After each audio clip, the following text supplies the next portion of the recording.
어제장 이슈가 있었던 업종 살펴보는 기업 이슈 시간입니다. 국내 증시가 그야말로 날아오르고 있습니다. 외국인 순매수에 힘입어서 코스피는 어제 종가 기준으로 3,200선 돌파에 성공했는데요. 어떤 업종이 시장을 밀어 올렸는지 확인해 보겠습니다. 화장품주가 등락률 상위에 올라왔습니다. 시진핑 국가주석이 경북 경주에서 열릴 아시아 태평양 경제협력체 APEC 정상회의 참석 가능성이 나오면서 상승한 건데요. 시 주석의 방안을 계기로 한중 관계가 나아지고 덩달아 화장품 수출이 늘어날 것이라는 기대감이 반영된 것으로 풀이됩니다.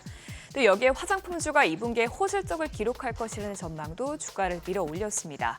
하나증권에서는 K뷰티가 전방위적 수출 확대와 신규 고객수 유입에 힘입어서 호실적을 기록할 것이라며 한국콜마와 코스메가 코리아의 분기 최대 실적을 전망했고요. 또 한국투자증권도 달바의 2분기 매출이 시장 기대치를 5% 이상 상회할 것이라고 예상했습니다. 이 같은 소식에 관련주들이 뛰어올랐는데요. 마감 상황 보면 CTK가 상한가에 거래가 됐고요. 한국화장품이 20.39%, 케어젠이 16.85% 뛰었습니다. 이어서 애경산업이 14.33%, 오가닉티 코스메틱이 8.81% 올랐습니다. 이재명 정부 들어서 상법 개정 등 정책 모멘텀에 힘입어서 지주사주가 연일 급등하고 있는데요. 어제도 상법 추가 개정 요구가 나오면서 지주사주가 강세를 보였습니다.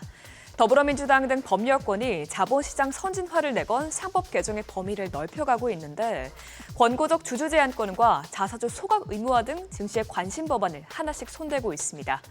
어제 민주당 이소영 의원은 권고적 주주 제한권 도입을 골자로 한 상법 개정안을 대표 발의했는데요. 이 법안은 지분율 0.1% 이상 보유 주주도 주주 제한에 나설 수 있도록 하는 내용을 담고 있습니다. 이와 더불어서 최근 자사주 소각 의무화 논의가 급물살을 타고 있는데 민주당에서 기업이 취득한 자사주를 원칙적으로 1년 내 소각하도록 하는 상법 개정안을 발의하면서 주주 환원이 더 확대될 것이라는 전망이 나오고 있습니다. 관련주 흐름 살펴보면 이녹스가 13.39%, CJ가 10% 올랐고요. 현대 GF홀딩스도 9.89% 상승했습니다. 그 밖에 서영과 코스맥스 BTI 모두 8%대 상승세 시연해냈습니다. 미국에서 신규 대형 원자력 발전소 프로젝트 발주가 예고됐다는 소식에 원전주도 주목받았습니다. 호트라 미국 워싱턴 DC 무역관에 따르면 뉴욕주는 대형 원전 건설을 추진하고 있다면서 최소 1기가와트 규모의 원전 건설을 할 것으로 알려졌습니다.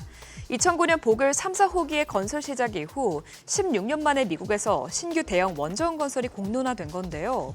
최근 트럼프 대통령이 원자력 르네상스 행정명령에 서명하면서 원전 산업 부흥이 본격화하는 것으로 보입니다. 이처럼 최근 미국에서 원전 붐이 다시 살아나면서 국내 기업들의 발주 기대감에 관련주들이 오르고 있는데 어떤 기업들이 올랐는지 살펴보면 에너토크가 9.9%, SGNG가 5.37% 상승했고요. 효성중공업이 3%대, GS건설과 우리기술이 1%대 상승세 나타냈습니다. 삼성그룹주가 이재용 삼성 회장의 사법 리스크 해소 기대감에 강세를 보였습니다. 오늘 17일 대법원 3부가 삼성물산과 제일모직의 부당 합병에 대한 판결을 예고하면서 2016년 국정농단 사태 이후 10년 가까이 이재용 삼성전자 회장의 발목을 잡아왔던 사법 리스크가 막바지에 다다른 상황입니다. 앞서 1심과 2심에서 이재용 회장이 모두 무죄 판결을 받은 만큼 대법원에서도 원심 확정 판결이 나오면 이 회장의 사법 리스크는 완전히 해소될 예정인데요. 법조계에서도 1심과 2심에서 모두 무죄가 선고된 만큼 대법원에서 결과가 뒤바뀔 가능성은 극히 낮을 것으로 보고 있습니다. 이 같은 기대감이 삼성그룹주 투자심리 개선으로 이어졌는데요. 마감 상황 보면 삼성화재가 9.51%, 삼성생명과 삼성물산이 모두 6% 넘게 올랐고요. 호텔신라와 삼성증권이 4%대 상승세 나타냈습니다.